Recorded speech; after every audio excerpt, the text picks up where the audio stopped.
नमस्कार विद्यार्थी मित्र हो, मायसेल्फ प्रमोद सर तुमचं स्वागत आहे आपल्या परिवर्तन लर्निंग सेंटर या युट्यूब चॅनलवरती। तर विद्यार्थी मित्र हो, मागच्या काही व्हिडिओ लेक्चर्स मध्ये आपण 10वी गणित भाग 1 मधला पहिला चॅप्टर जो आहे दोन चला ते रेषीय समीकरण पूर्णपणे संपवलेला आहे। आज आपण चालू करत आहोत वर्ग समीकरण।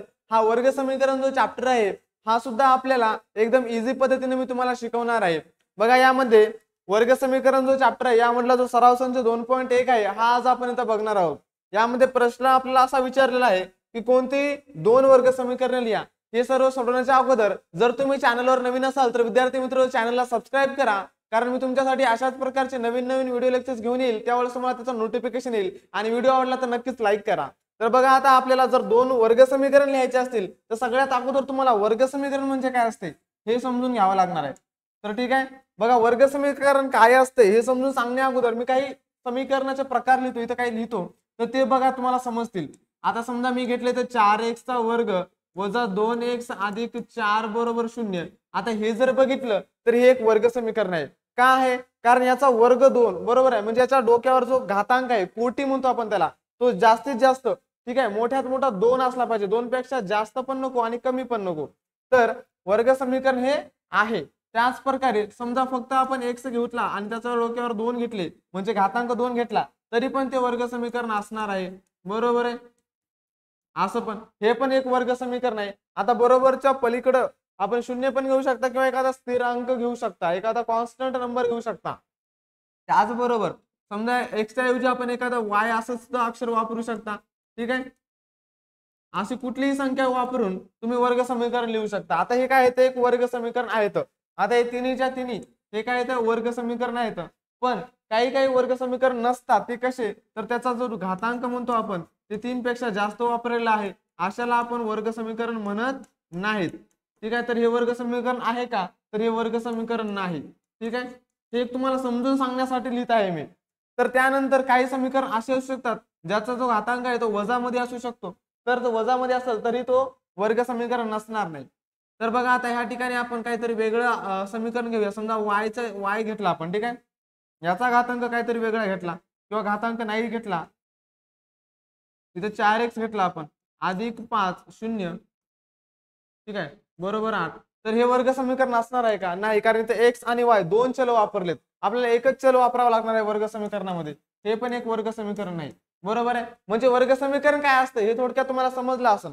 आता तुम्हाला जर असा प्रश्न लिहिलाय की कोणतेही दोन वर्ग समीकरणला, याचं उत्तर तुम्ही तुमच्या मनाने कुठलेही लिहू शकता। आता इथं प्रत्येक विद्यार्थ्याचं एक वेगळं उत्तर येऊ शकते। समजा मी पहिलं एक वर्ग समीकरण घेतलं, इथं घेतलं समजा 4x चा वर्ग अधिक 8x अधिक 2 बरोबर 0, हे एक वर्ग समीकरण आहे। आता हे अधिक 2 बरोबर 0 घेतले तुम्ही, आता इथं बरोबर 0 किंवा त्याच्या एक पलीकडे बरोबर चिन्हाच्या पलीकडे एखादी संख्या सुद्धा घेऊ शकता तुम्ही, एखादा स्थिरांक घेऊ शकता, एखादा दुसरं घेऊन बघूया आपण। घेतला आपण y वर्ग अधिक 8y किंवा 2y काय पण घेऊ शकता तुम्ही, बरोबर 3, हे एक घेतलं, हे सुद्धा एक वर्ग समीकरण आहे। किंवा त्याऐवजी तुम्हाला वाटलं की अजून वेगळ्या पद्धतीचं घेऊया, समजा एबीसीडीतलं कुठले अक्षर घेऊन त्याला तुम्ही काय केलं, त्याचा वर्ग केला, ठीक आहे। तर बघा हे पण एक वर्ग समीकरण आहे, ठीक आहे। आपल्याला काय बघायचं, ज्यामध्ये जो चलाचा जो घातांक आहे तो मोठ्यात मोठा 2 असला पाहिजे। चलाचा घातांक 2 असावा, त्यामध्ये एकच प्रकारचं चल असावं, तर त्याला आपण वर्ग समीकरण म्हणतो। तर हे काय आहे तर वर्ग समीकरण आपण इथं लिहिलेले आहेत। याचा हवा तर तुम्ही स्क्रीनशॉट घेऊ शकता। याच्या पुढचा आपण लगेच प्रश्न पाहूयात, ठीक आहे, घेतला। चला आता पुढचे प्रश्न बघूया। आता बघा प्रश्न दुसरा काय सांगला आपल्याला, खालील समीकरणांपैकी वर्ग समीकरण कोणती ते ठरवा म्हणून सांगितले। आता आपल्याकडे काही समीकरण दिलेत आणि त्यापैकी ते वर्ग समीकरण आहेत का नाही ते ठरवायचे। मग आपण कसं ठरवत असतो रे? तर ते वर्ग समीकरण ठरवण्यासाठी आपल्याला त्या चलाचा मोठ्यात मोठा घातांक पाहायचा असतो, तो किती असला पाहिजे? 2 असला पाहिजे, बरोबर आहे। मग आता ह्यामध्ये तेच बघायचे आपल्याला। येथे आता बघा चलाचा जो घातांक आहे जो कोटी आहे 2 आहे, बरोबर आहे। मग आपण इथे लिहूया की येथे समीकरणामध्ये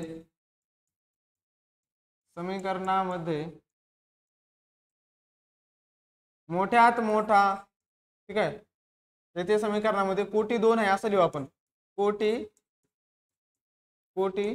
2 आहे। म्हणून आपल्याकडे समीकरण काय दिलं, x वर्ग अधिक 5x वजा 2 बरोबर 0, हे काय आहे? वर्ग समीकरण आहे। वर्ग समीकरण आहे।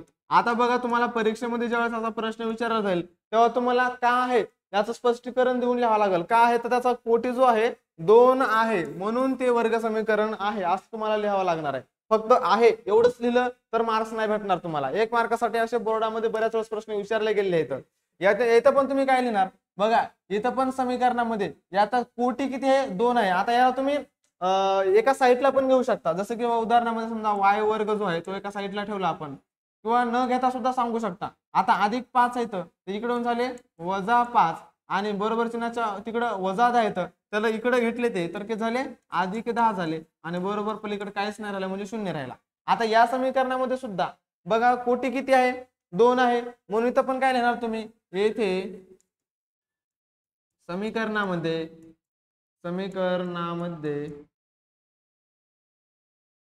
जो कोटी आहे किती आहे, कोटी 2 आहे म्हणून जो आपल्याकडे समीकरण दिलतं पहिलं दिलतं तेच y वर्ग बरोबर 5y वजा 10 हे वर्ग समीकरण आहे का नाही रे। जर कोटी 2 असेल तर असणारच आहे। ठीक आहे, असं तुम्हाला लिहावं लागणार आहे पूर्ण वाक्यामध्ये। Is that clear? एवढं समजलंय का तुम्हाला की आपण समीकरणाला वर्ग समीकरण कसं म्हणणार आहेत। तिथं मोठ्यात मोठा जो कोटी आहे ज्याचा घातांक आहे तो 2 असला पाहिजे त्याला आपण म्हणणार वर्ग समीकरण। हवं तर याचा स्क्रीनशॉट घ्या तुम्ही, साईटला होतो जरा। ठीक आहे, चला पुढचे प्रश्न घेऊया। अशाच प्रकारे लिहायचंय तुम्हाला। आता इथं पण बघा थोडा वेगळ्या प्रकारे दिले आपल्याला। इथं बघा समीकरणामध्ये तुम्ही म्हणता सर इथं तर कोटी म्हणजे घातांक 2 आहे तर हे समीकरण आहे म्हणून, तर तसं नाही करायचं। ज्यावेळेस आपल्याला खालच्या बाजूला एखादं चल दिलं असेल ते आपल्याला चल कट करावं लागणार, ते घालवायचं आहे। तर ते घालवण्यासाठी काय करावं लागणार आहे, समीकरणाला आपल्याला सगळीकडे y न गुणावं लागणार आहे। म्हणजे y वर्ग गुणिले y अधिक 1/y गुणिले y बरोबर 2 गुणिले y। तर काय येणार y वर्ग गुणिले y म्हणजे y चा घातांक 3 अधिक हा y कटला राहिला फक्त 1 बरोबर 2y। आता हे जे समीकरण मिळाले यामध्ये बघा बरं घातांक किती आहे 3 आहे म्हणून इथं काय लिहिणार तुम्ही, येथे समीकरणाचा घातांक जो आहे समीकरणामध्ये, आता इथे समीकरणामध्ये जर विचार केला तुम्ही तर काय आहे, कोटी किती आहे सांगा बरं, कोटी आहे 3, कोटी 3 आहे बरोबर आहे। मग कोटी 3 आहे म्हणल्यावर हे समीकरण असेल का, म्हणून जो आपल्याकडे समीकरण दिलतं y वर्ग अधिक 1/y अधिक 1/y बरोबर 2 हे वर्ग समीकरण नाही। ठीक आहे, वर्ग समीकरण नाही हे तुम्हाला असं लिहावं लागणार आहे बरोबर आहे। म्हणून हे वर्ग समीकरण नाही। समजलं का आता?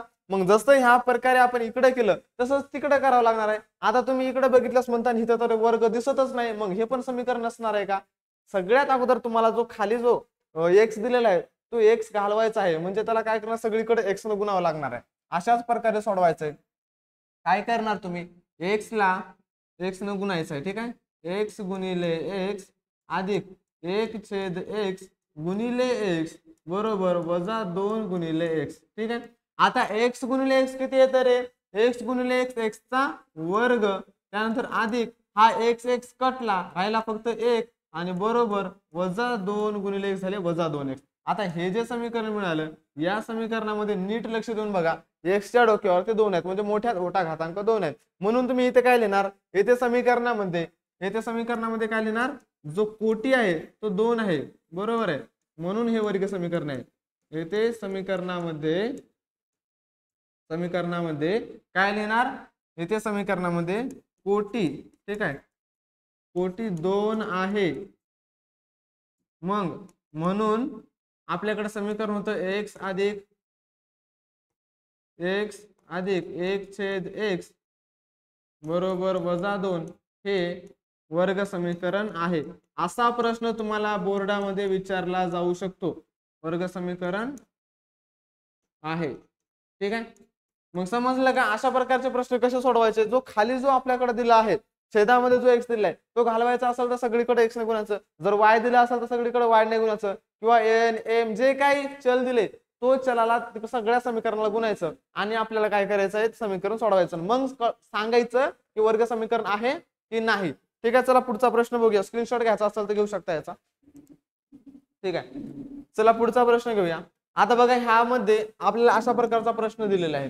काय दिले? m अधिक 2 कंसात आणि नंतर कंस पण कंसाच्या मध्ये m वजा 5 बरोबर 0. तर हे वर्ग समीकरण आहे का नाही यासाठी सुद्धा आपल्याला सोडवावं लागणार आहे समीकरण. मग कसं सोडवणार आपण?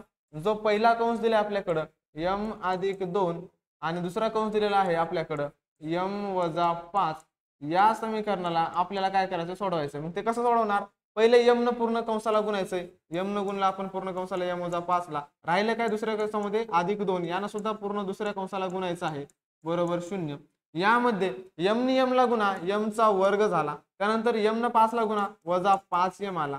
त्यानंतर अधिक 2 ने m ला गुणा अधिक 2m आला आणि 2 ने 5 ला गुणा 2 पंचे 10 अधिक वजा वजा आणि इथं 10 बरोबर 0. त्यानंतर आता हे जर बघितलं आपण वजा 5m अधिक 2m म्हणजे m चा वर्ग जसाला तसा.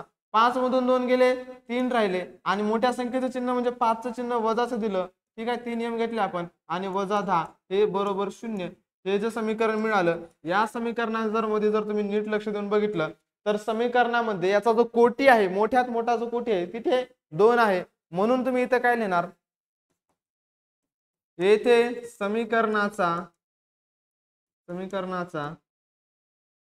समीकरणामध्ये किंवा समीकरणाचा कोटी, ठीक आहे, कोटी म्हणजे घातांक 2 आहे बरोबर आहे, 2 आहे. म्हणून आपल्याकडे समीकरण होतं m अधिक 2 दुसऱ्या कंसात m वजा 5 बरोबर 0. हे वर्ग समीकरण आहे बरोबर आहे, वर्ग समीकरण आहे. समजलं? मग कसं सोडवायचं? जेव्हा समीकरण पूर्ण सोडवलं त्यावेळेस आपण सांगणार की हे समीकरण आहे की नाही ते. ठीक आहे, तर याला तुम्ही अशा प्रकारे सोडवायचं आहे. त्याच प्रकारे इकडचा प्रश्न बघूया आपण 6वा. तर हा कसा सोडवलेला आहे? आता बघा इथं कोटी बघा मोठ्यात मोठा कोटी 3 आहे. मग वर्ग समीकरण असणार आहे का? नाही. इथंच आपल्याला कळलं तरी पण याला थोडंसं आपल्या इकडच्या साईडला घेऊया. म्हणजे काय घेणार याला आपण? m चा घातांक, त्यानंतर तिकडं 3m चा घातांक अधिक मध्ये आहे बरोबर चिन्हाच्या, इकडे येऊन काय होईल? वजा 3m चा घातांक होईल. त्यानंतर हे अधिक 3m चा वर्ग वजा 2 बरोबर 0. आता बघा 3m चा घातांकामधून 1m चा घातांक गेला तर किती राहणार आहे? 3 मधून 1 गेला तर राहतात 2 आणि कुठले 2? वजा 2 आणि m चा घातांक 3 असणार आहे जसा तसा अधिक 3m चा वर्ग वजा 2 बरोबर 0. हे जे समीकरण मिळालं या समीकरणामध्ये बघा घातांक किती आहे? 3 आहे. म्हणून इथं तुम्ही काय लिहिणार? येथे समीकरणामध्ये कोटी 3 आहे म्हणून हे वर्ग समीकरण नाही. कळलं का तुम्हाला? हे वर्ग समीकरण नाही. अशा प्रकारे लिहायचं. आता तुम्ही असं पूर्ण लिहा. मी आता ते पूर्ण नाही लिहित कारण आपला वेळ जास्त होईल. पुढचे प्रश्न बघूया आपण. ह्याचा स्क्रीनशॉट घ्यायचा असेल तर तुम्ही बाजूला होतो जरा. ठीक आहे, चला पुढचा प्रश्न घेऊया. आता बघा पुढचा प्रश्न काय सांगला आपल्याला की खालील समीकरणे ax वर्ग अधिक bx अधिक c या स्वरूपात लिहा आणि प्रत्येकातील a b c यांच्या किमती काढा. बरोबर, यांच्या किमती लिहा. तर आपल्याकडे पहिलं समीकरण दिलेलं आहे. यामध्ये त्याला आपल्याला कशा स्वरूपात लिहायचंय? ax वर्ग अधिक bx अधिक c बरोबर 0 या स्वरूपात. मग जे वर्ग आहे अगोदर ते एका बाजूला घ्यायचं. आता बघा बरोबर चिन्हाच्या पलीकडे वजा y वर्ग आहे, इकडे आलं तर तो झाला अधिक y वर्ग. त्यानंतर नंतर घ्यायचं bx म्हणजे 2y, जशाला तसे आपल्या जागेवर 2y आणि बरोबरच्या तिकडे अधिक 10 होते, इकडे झाले वजा 10. बरोबरच्या पलीकडे काही नाही राहिला म्हणजे 0 राहिला. याला लिहिला आपण ax वर्ग अधिक bx अधिक c च्या स्वरूपामध्ये. आता याच्यामध्ये a b c च्या किमती लिहायच्यात. मग आपण काय लिहिणार? वरील समीकरणाला, ठीक आहे, वरील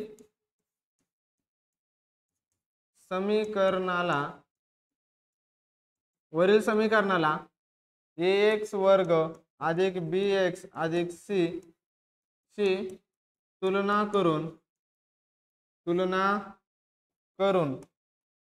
a b c च्या किमती लिहायच्या. आता बघा a ची किंमत म्हणजे y च्या बाजूला असलेला अंक, y च्या बाजूला काय नाही म्हणजे काय? 1 आहे. जिसका कोई नहीं होता उसके पास 1 होता है. म्हणून y च्या बाजूला काय नाही म्हणजे 1 आहे म्हणजे a ची किंमत काय लिहिणार तुम्ही? 1 लिहिणार. मग आता y च्या बाजूला इकडे किती आहे? 2 आहेत. मग b ची किंमत किती लिहिणार? 2 लिहिणार. आणि c ची किंमत म्हणजे स्थिरांक कॉन्स्टंट जी आहे ही संख्या c किती आहे? आपल्याकडं आहे वजा 10. बरोबर आहे, त्याचं चिन्ह सगळं लिहायचं. तर ही झाली a ची किंमत, ही झाली b ची किंमत आणि ही झाली c ची किंमत. ठीक आहे, a ची किंमत 1, b ची किंमत 2, c ची किंमत वजा 10. अशा प्रकारे आपण a b c च्या किमती काढल्या. आता जसं इकडं काढले तसंच पलीकडे पण लिहायचे आपल्याला. मग काय करणार तुम्ही, आता हे थोडासा इंटरेस्टिंग क्वेश्चन आहे बघा. याच्यामध्ये x वजा 1 चा वर्ग दिलेला आहे. आता तुम्हाला आठवत असं 8वी 9वीला तुम्हाला झाले बघा a वजा b जेव्हा याचा वर्ग केला जातो त्यावेळेस आपण काय करतो, इकडं समोर पहिल्या पदाचा वर्ग वजा 2 गुणिले ab अधिक b चा वर्ग. ठीक आहे, असं तुम्हाला आठवत असेल. मग जसं इथं केलेलं आहे तसंच इकडं आपल्याला लिहायचं आहे.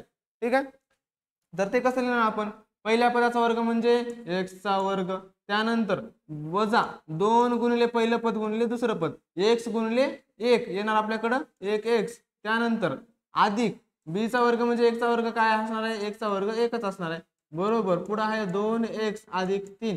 आता हे जे आपण घेतलं यामध्ये हे सगळं एका बाजूला x एका बाजूला घ्यायचे, स्थिरांक एका बाजूला घ्यायचं, बरोबरचा तिकडं आपल्याला फक्त 0 ठेवायचं या स्वरूपामध्ये करायचं आहे. मग x चा वर्ग आपल्या जाग्यावर वजा 2x आपल्या जाग्यावर. आता हे जे 2x अधिक मध्ये तिकडे येऊन झाले वजा 2x झाले, त्यानंतर अधिक 1 आणि हे जे अधिक 3 आहे तिकडे येऊन झाले वजा 3 बरोबर 0. हे जे समीकरण आता खालचं पुसून टाकू का, ठीक आहे खालचं पुसून टाकूया आपण. त्यानंतर आता बघा ह्याला काय करणार आपण, सोडवणार. वजा 2x वजा 2x झाले वजा 4x म्हणजे x चा वर्ग वजा 4x, त्यानंतर अधिक 1 वजा 3 काय होणार, 3 मधून 1 जाणार पण मोठ्या संख्येचे चिन्ह वजाचं वजा 2 बरोबर 0. हे जे समीकरण मिळालं, हे समीकरण जे मिळालं आपल्याला यावरून आपल्याला ABC च्या किमती लिहिता येणार. आता जसं मी लिहिलं इथं तसं तुम्ही पण लिहायचंय बरोबर आहे. काय लिहिणार, वर्ग समीकरण. आता हे जे वरील समीकरण आहे याची तुलना ABC शी करून, आता मी प्रत्येक वेळेस ते नाही लिहित, वेळ जाईल आपला, मी फक्त डायरेक्ट किमती लिहितो ABC च्या. तर A ची किंमत येणार इथं x च्या बाजूला काय नाही म्हणजे 1 आहे, त्यानंतर B ची किंमत लिहितो. आता इथं B ची बघा x च्या बाजूला काय आहे वजा 4 आहे, म्हणून B ची किंमत काय येणार इथं वजा 4 येणार, आणि C ची किंमत काय लिहिणार आपण इथं वजा 2 ही किंमत लिहिणार. अशा प्रकारे ABC या दोन्ही तिन्ही किमती ज्या आहेत आपण इथं लिहिलेल्या आहेत बरोबर आहे. समजलं, चला समजलं असेल तर जरा व्हिडिओला लाईक करा, उत्साह वाढवा माझा. तुम्ही लाईक करताल सबस्क्राईब करताल तर असेच तुम्हाला फ्री मध्ये व्हिडिओ लेक्चर्स आपल्या या युट्यूब चॅनलवरती मिळणार आहेत. चला पुढचा प्रश्न घेऊया. बघा पुढचा प्रश्न आपल्याकडे दिलेला आहे अशाच प्रकारे. आता जो प्रश्न दिलाय याला सोडवून घेऊ आपण. काय केलंय, x चा वर्ग अधिक 5x दिलेला आहे, मग ह्याला घेतला आपण x चा वर्ग अधिक 5x, आणि इथं जे आहे वजा आहे आपल्या ह्याच्या बाहेर, ठीक आहे वर्तुळाच्या बाहेर. आता वजा इथं काय नाही म्हणजे 1 असतो, या वजा 1 नाही बाकी संख्यांना जर गुणलं तर मधले चिन्ह बदलतात, म्हणजे इथं काय झालं मग वजा 3 अधिक x हे आपल्याकडे मिळालेलं आहे. आता इथं सगळे एका साईडला घ्यायचं, बरोबरच्या पलीकडे फक्त 0 ठेवायचं आहे. मग x चा वर्ग जशाला तसा आपल्या जाग्यावर, नंतर काय अधिक 5x, आणि हे जे अधिक x आहे इकडून काय होणार वजा x होणार वजा x, आणि हे जे अधिक 3 आहे तिकडून काय होणार सॉरी वजा 3 आहे तिकडून अधिक 3 होणार, आणि पलीकडे होणार फक्त 0. आता या ठिकाणी बघा x चा वर्ग आपल्या जागेवर 5x मधून 1x गेला, राहिले 4x म्हणजे अधिक 4x आणि अधिक 3 बरोबर 0. बघा सामान्य रूपामध्ये समीकरण झालेलं आहे. आता हे जे सामान्य रूपात समीकरण झालंय यामध्ये आपल्याला ABC च्या किमती लिहायच्यात. मग a ची किंमत बरोबर काय येणार आहे, x च्या बाजूला काय नाही म्हणजे 1 आहे बरोबर, 1 च्या बाजूला 1 आहे. त्यानंतर b ची किंमत, आता b ची किंमत बघा किती असणार आहे 4 आहे, म्हणजे x च्या बाजूला काय नाही म्हणजे इथं 4 आहे बरोबर आहे. आता c ची किंमत किती असणार आहे 3 असणार आहे, म्हणजे ABC च्या किमती त्या लिहिल्या आपण. आता मी डायरेक्ट ABC च्या किमती लिहिल्या, तुम्हाला काय लिहावं लागणार आहे वरील समीकरणाची तुलना ax वर्ग अधिक bx अधिक c याच्याशी करून ABC च्या किमती आपण काढलेल्या आहेत असं तुम्हाला लिहावं लागणार आहे. ठीक आहे, आता इकडचं समीकरण तसं सोडून घेऊया आपण. काय दिले आपल्याकडे 3m चा वर्ग बरोबर 2m वर्ग वजा 9. याला काय करायचंय 3m चा वर्ग जसाला तसा आधी लिहायचा आहे आपल्याला 3m चा वर्ग. त्यानंतर हे जे 2m वर्ग अधिक मध्ये तिकडून झाले वजा 2m वर्ग बरोबर. आता जे वजा 9 आहेत बरोबर चिन्हाच्या पलीकडे आहेत इकडून काय होतील अधिक 9 होतील. मग इकडे जर लिहिले आपण तर अधिक 9 बरोबर 0. हे अशा प्रकारे आपण लिहिलं. आता 3m च्या वर्गामधून 2m चा वर्ग गेला तर राहिला आपल्याकडे 1m चा वर्ग. 1m चा वर्ग म्हणजे फक्त m चा वर्ग आणि समोर काय राहिले अधिक 9 बरोबर 0. आता हे जे समीकरण मिळाले याला आपल्याला x वर्ग अधिक bx अधिक c याच्या रूपामध्ये लिहायचं. म्हणजे कसं लिहायचं उदाहरणामध्ये इथं बघा येतो x चा वर्ग अधिक bx अधिक c बरोबर 0 असं लिहायचंय. मग याच्यामध्ये bx हा मधला संख्याच नाही, मग b ला आपण काय करू डायरेक्ट 0 असं गृहीत धरूया. म्हणजेच m चा वर्ग अधिक 0 त्या ठिकाणी घेतला, बरोबर आहे. 0m असं आपण त्याला लिहू शकतो आणि अधिक 9 बरोबर 0. बघा आता लिहिलं आपण समीकरणाला सामान्य रूपामध्ये. x चा वर्ग म्हणजे x m चा वर्ग, bx म्हणजे 0m आणि अधिक c च्या अधिक ठिकाणी अधिक 9 घेतलेले आहेत आपण. आता या समीकरणाला आपल्याला याच्याशी तुलना करून a b c च्या किमती लिहायच्यात. मग a ची किंमत काय येणार आपल्याकडं, इथं काही नाही m च्या बाजूला म्हणजे 1 आहे. त्यानंतर b ची किंमत काय येणार आपल्याकडं, इथं 0 आहे म्हणून इथं 0 घेतला आपण आणि c ची किंमत येणार आहे आपल्याकडं 9 येणार आहे. अशा प्रकारे a b c याच्या किमती आपण इथं काढलेल्या आहेत. बरोबर आहे. समजला असेल तर व्हिडिओला लाईक करा, यस सर समजले म्हणून कमेंट करा की तुम्हाला नक्कीच समजला आहे. या पुढचे प्रश्न तुम्ही अशाच प्रकारे सोडवणार आहात. ठीक आहे, तर चला पुढचा प्रश्न बघूया. आता प्रश्न 5वा आणि 6वा दिले आपल्याकडे, तर 5वा सोडून काय करायचं, कंसामध्ये जे दिले त्याला p न सगळ्याला गुणाकार करायचा आहे. मग p न जर 3 ला गुणलं तर 3p मिळणार आहेत आपल्याला, बरोबर आहे.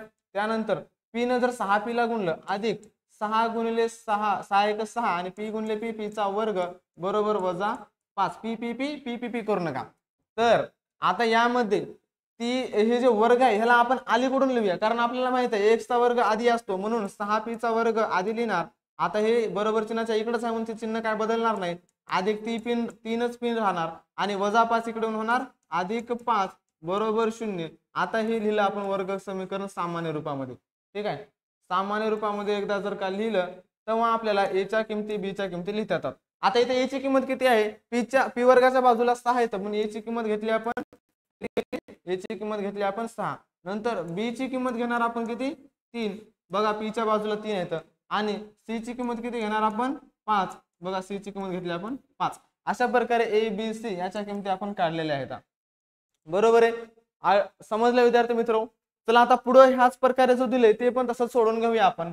बघा x चा वर्ग जो आहे जसाला तसा घेतला आपण, त्यानंतर जे वजा 9 आहे ते पण जसाला तसे घेतले. आता बरोबर चिन्हाच्या पलीकडे अधिक 13 आहेत, इकडे येऊन काय होतील वजा 13 होतील, मग वजा 13 बरोबर 0.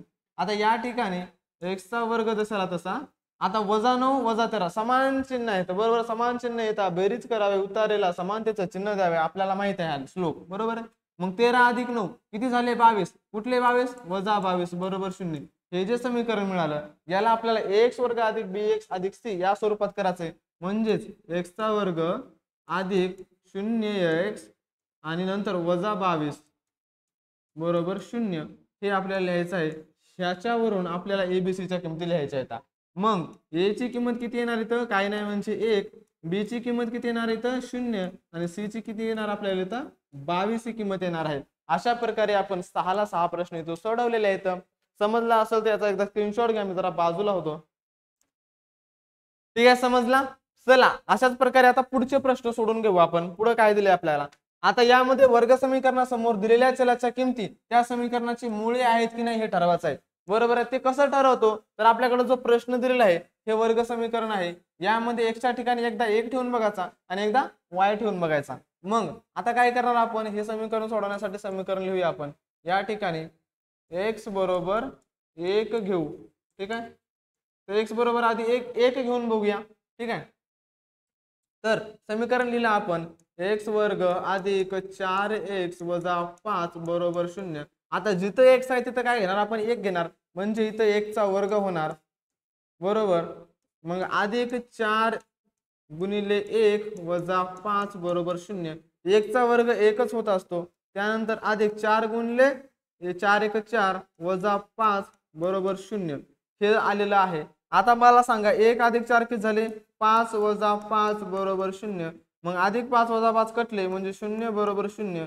म्हणजेच ही डावी बाजू बरोबर उजवी बाजू आपल्याला आलेली आहे. बरोबर आहे, LHS बरोबर RHS आपल्याकडे आलेला आहे. याला आपण डावी बाजू म्हणतो, त्याला उजवी बाजू म्हणतो. एकदा आपण लिहून घेऊया. हे बरोबर चिन्हाच्या इकडं इथून इतकी जी आहे ही काय आहे आपल्याकडं डावी बाजू आहे आणि बरोबर चिन्हाच्या पलीकडची जी बाजू आहे ती काय आहे ती उजवी बाजू आहे. बरोबर आहे.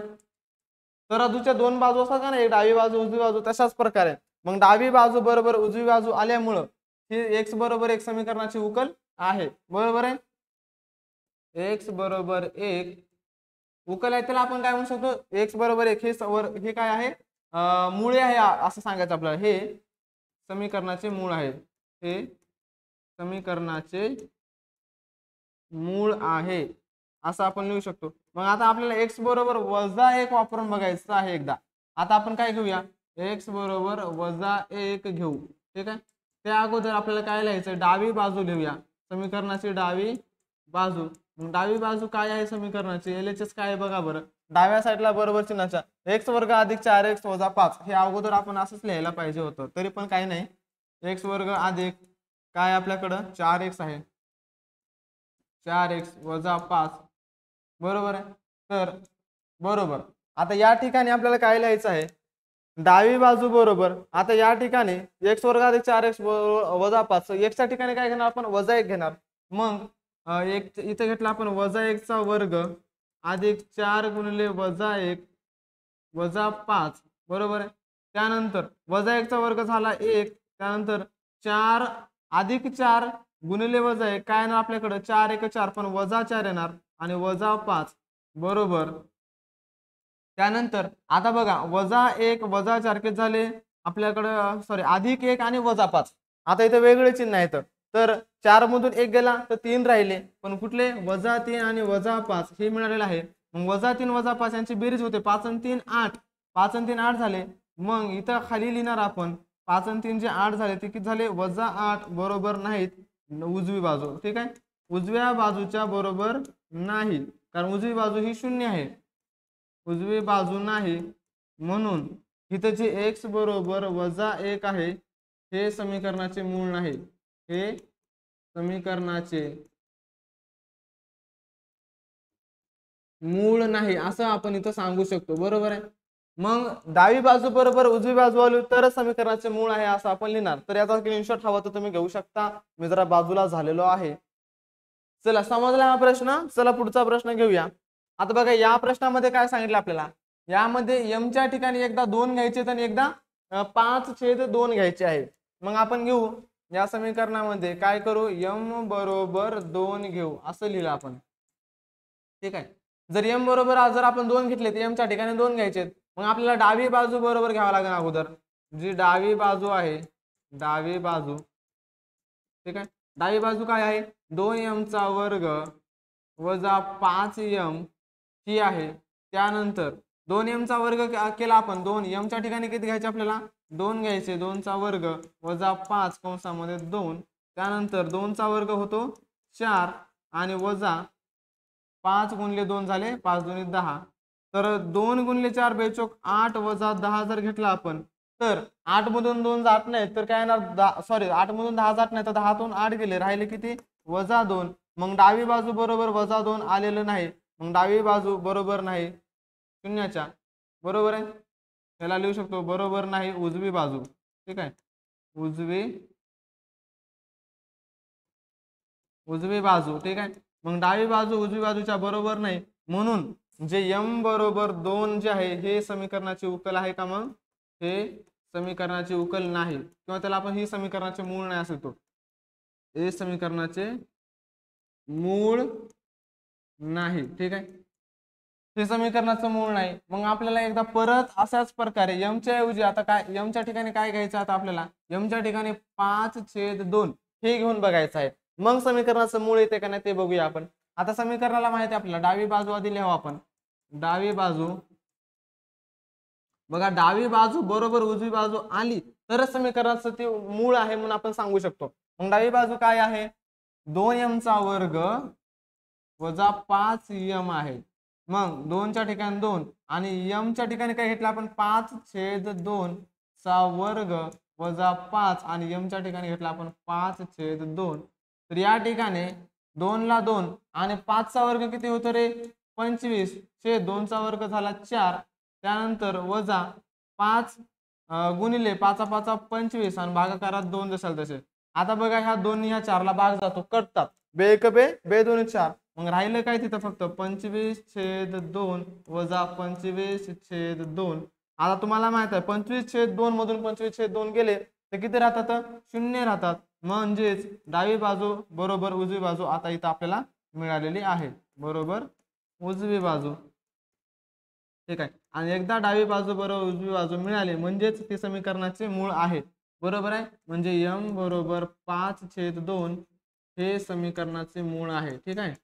असं तुम्ही लिहिणार, समीकरणाचे मूळ आहे. आता असं समजला प्रश्न तुम्हाला, हवा तर याचा स्क्रीनशॉट घ्या, आता थोडा बाजूला होतो, घेतला. प्रश्न समजला कशा प्रकारे सोडवायचा, मूळ कसं आहे काय नाही सांगायचं. आवडला असेल तर लाईक करा व्हिडिओला आणि सांगा की हा सर समजलाय आम्हाला म्हणून. चला पुढचा प्रश्न घेऊया. आता प्रश्न 5वा काय, आपल्याला k ची किंमत काढायची. म्हणजे x बरोबर 3 हे जर लिहिलं समीकरणामध्ये आपण kx वर्ग वजा 10x अधिक 3 बरोबर 0 या समीकरणाचे एक मूळ असेल तर k ची किंमत काढायची. आता k ची किंमत काढा हे बऱ्याच वेळेस बोर्डामध्ये प्रश्न विचारला गेलेला आहे आणि यापुढेही विचारला जाईल, म्हणून हा प्रश्न नीट लक्ष देऊन बघा परव. यामध्ये काय सांगितलेलं आहे आपल्याला की x बरोबर 3 हे आपल्याला समीकरण आहे kx वर्ग वजा 10x अधिक 3 बरोबर 0 या समीकरणाचे एक मूळ आहे असं आपण लिहूया. समीकरणात जसं सांगितलंय तसं लिहू, एक मूळ आहे. जर x बरोबर 3 हे समीकरणाचे मूळ असेल तर काहीच नाही, ज्या समीकरणामध्ये ज्या ठिकाणी x आहे त्या ठिकाणी 3 द्यायचे ठेवून, बरोबर आहे. मग समीकरण लिहूया आपण खाली. समीकरण काय आहे आपल्याकडं, kx चा वर्ग वजा 10x अधिक 3 बरोबर 0 त्या ठिकाणी x बरोबर किती ठेवायचे आपल्याला, 3 ठेवायचे. मग x च्या ठिकाणी 3 ठेवले तर x च्या ठिकाणी घेतला आपण 3 चा वर्ग वजा 10 कंसात 3 अधिक 3 बरोबर 0 या ठिकाणी आता बघा 3 चा वर्ग किती होतो, 9 होतो. म्हणजे इथे घेतले आपण 9k वजा 10 गुणिले 3 10 तरी 30 अधिक 3 बरोबर 0. आता या ठिकाणी बघा वजा 30 अधिक 3 किती होतात रे, 30 मधून 3 गेले 27 राहिले आणि मोठ्या संख्येचं चिन्ह वजाचं इथं दिलं आपण, बरोबर 0. आता 9k बरोबर अधिक 27 बरोबर चिन्हाच्या पलीकडे गेले तर झाले वजा 27 झाले अधिक 27. आता हे k आपल्या जागेवर राहतील आणि हे गुणिले 9 पलीकडे जाऊन भागिले 9 होतील, म्हणजे 27 भागिले 9 तर भाग बसतो 3 चा, 9 त्रिक 27. तर k ची किंमत जी आहे ती आपल्याला किती मिळालेली आहे, 3 मिळालेली आहे. अशा प्रकारे k ची किंमत काढा असा प्रश्न तुम्हाला विचारला जातो बोर्डला, ते आपण इथं सोडवलेला आहे. समजलंय? चला बसा स्क्रीनशॉट घ्या समजला असेल तर. समजला? Is that clear? एवढा सोपा होता हा प्रश्न. समजलाय म्हणून कमेंट करा यस सर समजत आहे आम्हाला आणि लाईक करा व्हिडिओला. चला पुढचा प्रश्न घेऊया. पुढचा प्रश्न बघा आपल्याकडे काय दिलेला आहे, कृती पूर्ण करा अशा प्रकारे दिलेला आहे. यामध्ये काय आहे, 2m चा वर्ग अधिक 2m अधिक k बरोबर 0 या समीकरणाचे एक मूळ जर वजा 7/5 असेल तर k ची किंमत काढण्यासाठी खालील कृती पूर्ण करा. आता यामध्ये बघा जी कृती दिली ती आपल्याला सोडवायची आहे की 2m चा वर्ग अधिक 2m अधिक k बरोबर 0 या समीकरणाचे एक मूळ काय सांगितले, एक मूळ काय आहे म्हणून वजा 7/5 आहे म्हणून सांगितले, बरोबर आहे. हे आपण लिहिलं. त्यानंतर मग m च्या ठिकाणी आपण काय लिहिणार, वजा 7/5 ही संख्या लिहिणार, बरोबर आहे. त्यानंतर मग 5 गुणिले इथे काय येणार वजा 7/5 चा वर्ग अधिक 2 गुणिले m इथं होता त्या ठिकाणी पण येणार वजा 7/5 अधिक k बरोबर 0. मग आता ह्या दोन डब्यात काय येणार बघा, एकदा समीकरण आपण सोडवूया खाली स्टेप बाय स्टेप, म्हणजे ह्या डब्यामध्ये काय येईल तुम्हाला समजेल. आता मी सोडवून दाखवतो. इथं आपल्याकडे समीकरण काय आहे, 5m चा वर्ग त्यानंतर अधिक 2m अधिक k बरोबर 0 या ठिकाणी m च्या ठिकाणी आपल्याला ठेवायचं आहे वजा 7/5 चा वर्ग अधिक 2 कंसात वजा 7/5 अधिक k बरोबर 0. तर या ठिकाणी येणार 5 जो आहे याचा वर्ग करू अगोदर, तर 7 चा वर्ग आला 49 असंच लिहितो आणि खाली 5 चा वर्ग आला 25, ठीक आहे. त्यानंतर अधिक 7 गुणिले 2 बेसती 14 वजा 14/5 अधिक k बरोबर 0. बघा या ठिकाणी 5 ने 25 ला भाग जातो, जर भाग दिला आपण तर 5/5 25 म्हणजे 49/5 अधिक इथं आला आपल्याकडे वजा 14/5, ठीक आहे, वजा 14/5 अधिक k बरोबर 0. आता या ठिकाणी बघा हे जे दोन संख्या आल्या आता या संख्या आपण या बॉक्स मध्ये लिहू शकतो, 49/5 अधिक वजा 14/5 अधिक k बरोबर 0 हे लिहू शकतो. याच्या पुढे बी कंटिन्यू करू अगोदर आपण आणि नंतर लिहूया. तर इथं काय येणार आता बघा या ठिकाणी अधिक वजा वजा झाले म्हणजे इथं काय झाले 49 वजा 14 छेद 5 दोघाकडे होत असेल म्हणून आपण एकाचा छेद 5 घेतला आणि पुढे घेतला आपण अधिक के बरोबर 0. तर 49 मधून 14 गेले तर आपल्याकडे राहतात 35 म्हणजे 35 छेद 5. ठीक आहे 35 छेद 5 आणि अधिक के बरोबर 0. आता इथं जरा बाजूला लिहितो मी हा 35 ला 5 ने भाग दिला तर 5 भाग होतो 7चा 5 7 35 म्हणजे 7 अधिक के बरोबर 0 आणि के बरोबर आपल्याला मिळणार -7. हे आपल्याला फायनल उत्तर मिळणार आहे फायनल आन्सर. तर अशा प्रकारे या दोन संख्या आपण इथं लिहू शकतो बरोबर आहे. या जे दोन संख्या येतात या संख्या आपल्याला लिहायच्यात. इथं काय लिहा आपण 49 छेद 5 हे येणार आणि इथे येणार आपल्याला -14/5 आणि दोघांचं जे उत्तर आलेलं आहे ते कुठं आलेलं आहे ती इकडची स्टेप म्हणजे 7 अधिक के मग के बरोबर मिळणार आपल्याला -7. अशा प्रकारे हा प्रश्न इथं आपण सोडवलेला आहे. तर विद्यार्थी मित्रो तुम्हाला व्हिडिओ आवडत असेल तर आपल्या व्हिडिओला नक्कीच लाईक करा कारण तुम्हाला अशाच प्रकारचे मी फ्री मध्ये आपल्या YouTube चॅनलवरती व्हिडिओ आणणार आहे. आणि जर व्हिडिओवर तुम्ही आपल्या चॅनलवर नवीन असाल तर चॅनलला सबस्क्राईब करा आणि समजले तुम्हाला म्हणून कमेंट मध्ये येस करा की येस सर आम्हाला समजत आहे म्हणून. तोपर्यंत आपण इथंच थांबूया. नेक्स्ट व्हिडिओ लेक्चर मध्ये आपण सराव संच 2.2 घेऊन येणार आहोत. तोपर्यंत धन्यवाद. जय हिंद जय भारत जय परिवर्तन. चला.